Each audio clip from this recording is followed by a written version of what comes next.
Welcome back to another episode of Firefighters and Fire Trucks Getting Ice Cream. This is a 1955 American LaFrance 710, built within the 700 series for American LaFrance, with a 5-speed forward and 1 reverse with a lockout transmission.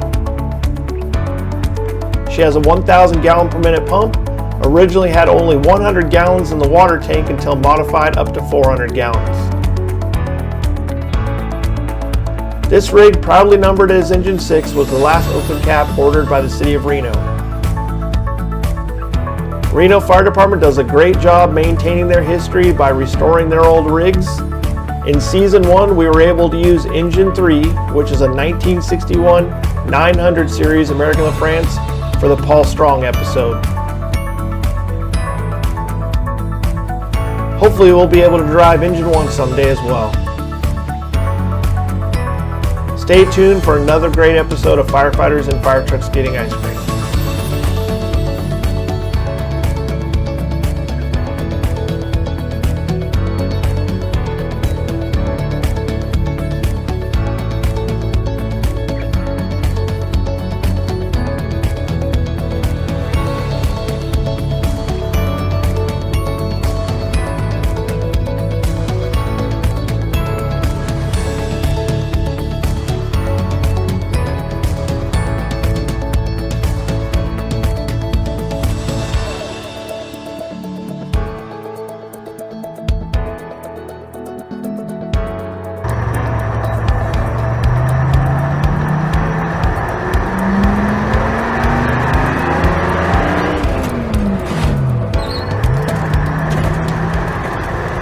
Hey everybody, Justin Quinalty. Welcome back to another episode of Firefighters and Fire Trucks Getting Ice Cream. Today I'm hanging out in a 1955 American LaFrance from Fire Department of Reno, and we're going to go pick up Anthony Kastros, talk about some cool stuff, command and control, calm the chaos, all the cool stuff he's doing out there. So let's go pick up Andoni here at Fire Shows West in Sparks, Nevada this year, and talk about some cool stuff. Stay tuned.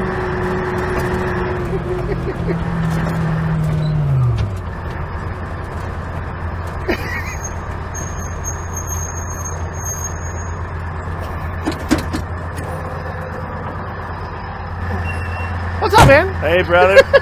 You want to go get some ice cream? Oh, yeah, let's go, man. This thing is gorgeous. Oh, it's awesome, man. LaFrance, my favorite. I grew up on one of these. This thing is absolutely awesome. It is pretty awesome. Love it. Thanks for the opportunity to ride with you today. This is fabulous. Well, I mean, literally, it's when I tell people, I'm like, yeah, I'm just going to take you out on a cool rig, go get ice cream. I mean, I haven't had anybody say no yet. Yeah, right. Exactly. I mean, you could have been my first, like, I don't know, Jesse, that doesn't sound like a good idea. Like, a fire truck and some ice cream, but this brings back a ton of memories, man. Look at this old radio. Yeah, baby. You can do a size up real quick. Oh, yeah, I should. Yeah. Okay, we're on scene of No, on the Nugget, Story right? Nugget Casino Hotel Tower. I want to go get some ice cream. Cancel the balance of this attack. Man, I grew up on one of these. This is a 55? This is a 55. So I grew up on a 66, 67. There was 2 of them, just like this. Oh, wow. Where was that at? That was in Carmel, California. Nice. And you started there as a volunteer? I started there as a volunteer. My brothers started there in the early 70s. I came in after them. And we had 2 of these open cab American LaFrance sister engines. And I learned how to drive and pump on that one, man. This is flooding back memories right now. So many guys that like firefighters that don't know what it's like to like ride in an open cab like this, or even ride in an open. They have no idea. It's so They're missing crazy. out. They're missing out. I'm gonna hit the bell. Ready? Do it. Yeah, baby. Woo! Is the siren right there? I don't know. I don't know. That is yes. Where's the siren brake? Right here. Do you have the siren brake over there? It would make sense if it was on my side. No. Well, the captain shouldn't be touching this hard. I don't know what you're doing over there. I know. I'm sorry. Sorry. So how's Fire Shows West been for you? It's good. It was great. Great bunch of folks. Love coming to Reno. And we had a great class yesterday. Everybody was engaged. It was a command class, Mastering Fireground Command, Calming the Chaos. We're doing that all over the country. And it's taken off, and it's we're coming out with an online version of it in a couple months too. Oh, really? We're doing train the trainer all over the country too. So it's all about getting your department ready to do ICS and for structure fires and online and train the trainer, the whole business. How long have you been teaching Calm the Chaos now? Oh, geez. Probably 15 years. Okay. And it's always evolving because we learn new things. Right. But the principles have always been the same. God, this thing sounds amazing. Yeah. It's really like quiet too. Like you would expect it to be louder for a LaFrance. Like I drove a 78 LaFrance the other day and it was so loud. What, did it have a roof on it? Oh yeah. That's part of it. Yeah, but it was so loud. Yeah. So what prompted you to actually come up with the concepts in Calm the Chaos? You know, that's a great question. It was a triple fatal fire I had when I was a brand new battalion chief after 1 year on the job as a BC. In 2005, 2006, I had a triple fatal where we lost 2 kids and their dad, and all of us were devastated. The crews did a great job, but it was just had a terrible outcome. And no matter what we said, no matter what we told each other, the consolation of, oh, we could have done anything different, or they were dead anyway, or they were dead before we got there. That wasn't good enough. Yeah. And I knew there was a better way, and that we had to train a better way to get everybody on the same page. And it took off, and then we had redemption 4.5 years later with the El Camino fire. It was the same exact situation. Right. And by the grace of God, we were able to have a second shot at that. We had it with that fire. We applied everything we learned, and it was like completely different fires. Well, that El Camino fire, you couldn't have asked for anything to go any better than it did. I mean, you already had another fire response going to alarm at the Goodwill, right? Yeah, exactly. So you were able to divert that alarm, get 2 alarms pretty quick. Yeah, it was pretty amazing. And you know, when we teach the class, we tell them, look, this isn't just for large departments with a lot of resources. We just did this class in Elko, Nevada last week when they got 2 companies for a whole city. We've done it all over the country for large departments and big metropolitan departments and smaller departments. But all the principles are the same. You just have to apply it differently based on your resource level. Right. But yeah, that day we had a lot of resources, and by the grace of God, we were already going to another fire, had to pass that fire, right, to divert to the apartment fire where the little guy was trapped. And if you would have taken that out of the equation, he wouldn't have made it. I mean, when they pulled him out, he was not breathing. His seal level was 23. And the troops did an amazing job getting him out. They used VES and got him to the hospital quick. They took him to the Shriners Hospital. He was in an induced coma for a week. We didn't know if he was going to make it. We prayed with his family for a week. A week later, they took him off the coma meds, extubated him. He sat up and he was fine. How old was the child? He was 4 then. Oh, yeah. So he's a teenager now. So it's pretty amazing. Does he come by the station here and there? He came by the station a couple months later with his parents. We got him a fire engine when we went to the hospital to visit him. His parents came to the station with him, and the whole battalion took a picture with him because it was just an amazing moment. It's what we're here for, you know. So we're trying to teach everybody to go through that. We just did the class in Columbus, Indiana, and the week after that they had a rescue using what we taught them. Same thing happened in Waco, Texas. Everywhere we go, everyone says, man, this makes a huge difference because our training, it has hands-on to it now. We're not just doing simulations, that's a big part of it, but we also do hands-on command and tactical training. Right. Smoke machines, SCBAs, radios, everyone's in full PPE, and you have the fog of war because you can do it on a simulation all day long, but until you're on air with a radio in front of crews coming and going and with the smoke around you, you don't get challenged with that same environment. So it's been awesome. The class I'm teaching actually today is tearing down the walls, open concept construction tactics. And like you said, like that vent enter search or vent enter exit search or whatever you want to call it, right? I think there's a lot more potential for that as we go. Yeah. You know, the 50% of your residential fires are started from cooking. Yeah. And that's where those walls are coming down, you know? Yeah. And the new construction, it's also the parents' bedroom is on one side of that living area, and the kids' bedroom, you're gonna have a lot of parents panicking when you pull up on scene. Big time. That's why we teach about the victim profile, getting your signal. Who's in there? What's their status? Where are they? How old are they? What room are they in?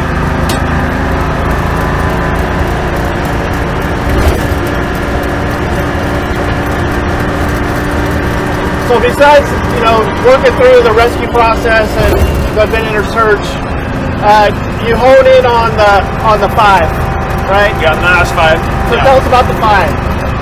So I originally saw that concept on firefighterclosecalls.com. Okay. Some Yeah. Billy G stuff? Yeah, it was some Billy G stuff many years ago, and I just saw this one little, it was one of the weekly drills, Right. and I just saw it and I went, oh my God, that is exactly what's going on. So I dove into that headlong and started looking at it, training out, reviewing incidents, and this is exactly what's happening. And so from a firefighter safety standpoint and an efficiency of operations, those NIOSH 5 are what's killing us or hurting us or making it dysfunctional in the fire ground. But we also have to be more aggressive and better at getting victims out. That's where the signal victim profiling came from when we developed that. So it's a balance. We want firefighter safety, but we also want to make a difference and get savable lives that we can get. So what are the 5 NIOSH 5? So number 1 is risk assessment. Inadequate or insufficient risk assessment, which is just poor size up. You know how many times you read a NIOSH report? Once upon a time, a fire department went to a fire. They didn't know what they had. Something bad happened, right? It's the they didn't know what they had part, and so it's size up. Next is inadequate or ineffective communications, which we all know is the biggest problem on the fire ground. Right. Third one is lack of accountability, right? You see that everywhere. The 4th one is the incident command. The inadequate incident command. The span of control is blown out. The IC doesn't know what's going on. Right. They're behind the curve. They haven't decentralized the incident command system to have a manageable span of control. They get too in the weeds when that happens. So that's why we teach a lot about ICS and how division and group supervisors, we call it bridging the tactical gap, right? Keeps the NIOSH 5 from happening. Well, here we are. This is Scoopers driving ice Scoopers cream. driving. It's epic. By the way, I'd like to talk about your firefighter, his grooming. Does he know the grooming policy? Yeah, I don't know if he knows about grooming. I don't know if he knows the grooming policy, but I think he's... I mean, I appreciate his seniority. He's been on the job 75 years. But the grooming... I mean, I don't like to be a stickler, when You are a stickler. Don't tell me that. Okay, I'm a stickler. If you could have him shave his 12-inch beard... I will have a talk with him. Would you? It's part of the managing employee fires that I do. Yes, I figured. I'm surprised you let him on your rig. Yeah. Managing employee fires. Just get out. Just get off the rig. It's his rig, though. That's the that's the problem. It's his rig. Should I go get some ice cream? Yeah. Thanks, brother.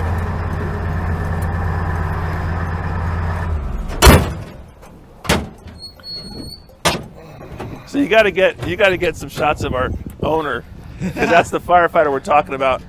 We're joking about your beard that doesn't meet the grooming standards of the fire department. You got a blue shirt on, so it's okay. You want some help? Well, he doesn't have any fire breaks. If he gets just an incipient spot fire right there, his whole head's going to take off. You know what the RH is today? This is like the forest of California. Everything's close together. Exactly. The dead ones, the gray ones, You're like a model of the forest fuel problem in America right now. That's what you are. In a good way. Yeah. In a good way. Let's go tie with the ice cream place. Hang tight. Did you turn the batteries off? I did. Oh, good. You like ice cream? I love ice cream, brother. I'm a pig. Have you ever had it at a fire station before? A couple thousand times. I mean, really, when you think about it, the whole goal of the show, firefighters, fire trucks, ice cream, It's heaven. I get it. Pretty much It's heaven. literally everything that you could ever want. Yeah, it's a fantasy land. I love it. I'm in. And I love the old school engine, the old school drive-in. This is perfect. Hi, how's it going? They even have Pepsi. I love it. Can I get a medium vanilla shake, please? Medium vanilla shake. Yeah. Okay. And a medium chocolate shake, please. Medium chocolate shake. Yep. That's it right now? Oh, for That's now. it. Then we're going to order cheeseburgers and hot dogs and All right. We'll Thanks. call you at the side as soon as it's ready. Okay. Thanks. Perfect. Thank you. Thank you. How's it going, boss? Alright. The name of this is Muffins. These are muffins. My dog like muffins. His name is Cannabis. I have a dog named Cannabis. He got lost in the fog. In the early morning, we're out for a jog. I was in a hurry, with hate being late. I was invited for breakfast. I had food on my plate. It may seem strange, Cannabis was spoiled. He ate from spoons that shine like foil. After seeing this, my heart felt swole. I didn't want cannabis to be sold. I love cannabis. He does what he's told. In several days, he'll be 6 years old. I decided to keep him so no one mistreats him. He protects me. I know I need him, but he acts strange when other people feed him. He's my dog. You already seen him. Wow. Let me see how I look. Yeah, of course. Fires right up. You ready, Mark? He's got him. You good? All right, here we go. Will you stop messing with stuff? What's that? I'm like, that's Look, I'm trying to figure out the stuff that I need to figure out here. Now that he's messing with stuff while I'm trying to figure out some stuff I need to. All right, here we go.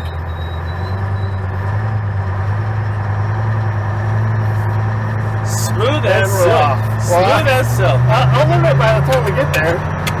Something's happening. There's a solenoid. Yeah, the horn doesn't work.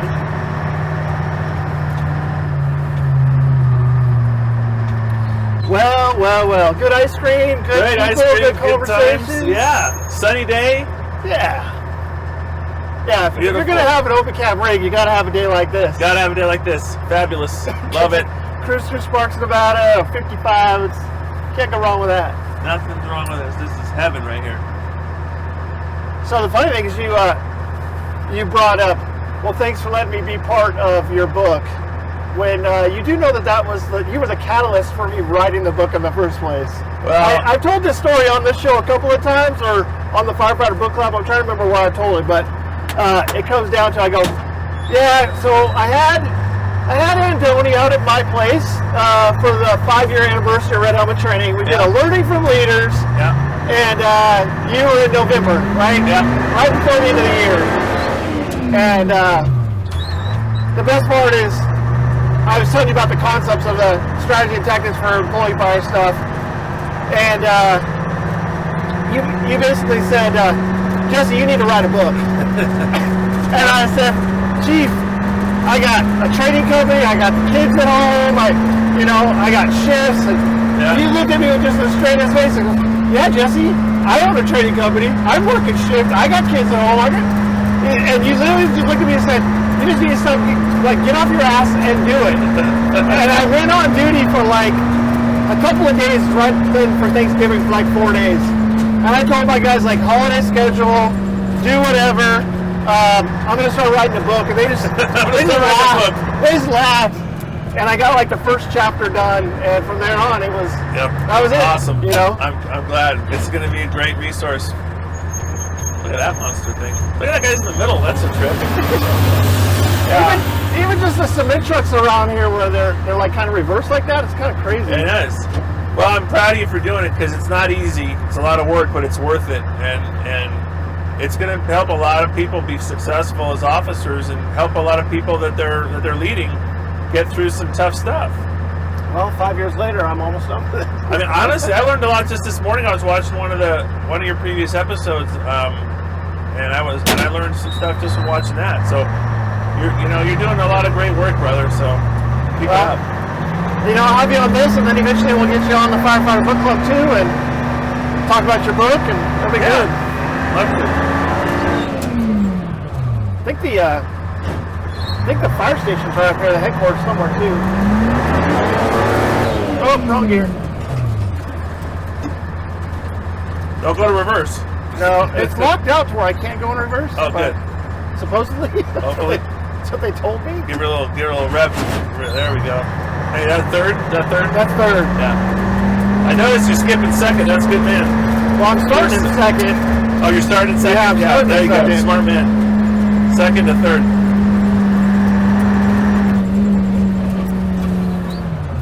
Old school, baby. I did an episode with Ben Martin. Yeah. In Nashville. Yeah, I saw that. I love that one. That one is pretty funny because there's so much stuff going on. I'm trying to drive a rig. Yeah. I'm lost because Nashville's and there's people all over the street. So I'm doing a lot of focusing on the driving. Yeah. And there's a part where I think we're talking about situational awareness actually. Yeah, exactly. Ben says something to me and I'm not even paying attention. He goes, Did you even hear what I said? I'm like, sorry, man. I'm trying to drive. Auditory exclusion. Auditory exclusion. Like, there's so much stuff going on right now. I don't know. You're multitasking like a here's the banshee station right right now. At the firehouse. Yeah. The headquarters station. You would think they'd have like an old station right here with the. Oh, they got the old rig. Look at that thing. Oh yeah, look at that beauty. There's a guy sitting in it.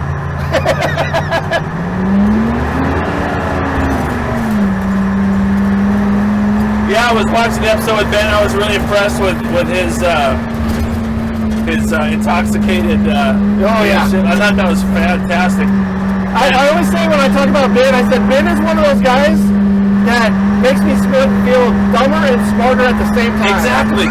I felt that way too. Oh, I know. I want to kill him and I kiss him at love the that same guy. time. No, it was fabulous. It was really enlightening. I was like, oh my gosh, I wish I knew that 5 years ago. Yeah, I love listening to Ben, man. He's got such good stuff. And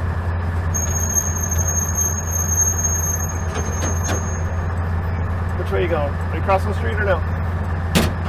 Nope.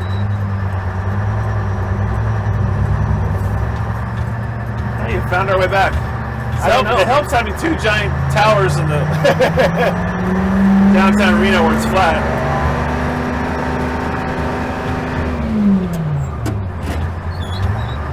Well, the other fire engines doesn't hurt either.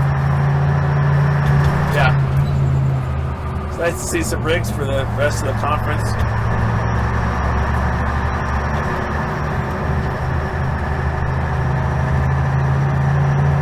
Oh yeah. Yeah. Some show rigs. Yeah, some show rigs. Good. They do such a good job at the Fire Shows West. Yeah. They do a great job. It's one of those, you got the small conference feel to it. I always like those, like Virginia Beach is always the same way. Yeah, Fresno. Yeah. Yeah. I'm going to two different conferences in Oklahoma next week. Oh. And then I'm going to go to Minnesota for the state chiefs in Minnesota week after that. Now that you're retired, you got time to do all this stuff. But you know what? No, I'm not filling all of it up. It's a great balance. My wife and I and my kids, we're all very happy with the balance. We feel very blessed. Well, it's another one we talk about all the time, right? Work-life balance with this job. That's it. Gotta have it. All right. Pull back into the nugget here. I'll go change clothes like Superman and Go do your go class. teach a class. You never see accountants, accountants with other accountants getting lunch. Are you driving sure? around? I don't think that show's gonna I think ever they come out. do it. They just don't do it on film. Maybe. You don't think accountants eat together? Who's gonna watch it? Oh, let's see if I can make this turn. You got this. No power steering. This is all nice move. Look at that, beautiful. This is awesome. I would love to see Jerry Seinfeld get a hold of one of this and go, I want to go on a ride in a fire engine because I know he likes fire engines. That'd be cool. Well, buddy. Hey, thank you, my friend. Hold on. Good pleasure. Good seeing you. Yeah, you too. Thanks for the opportunity. Catch you next time. Yeah.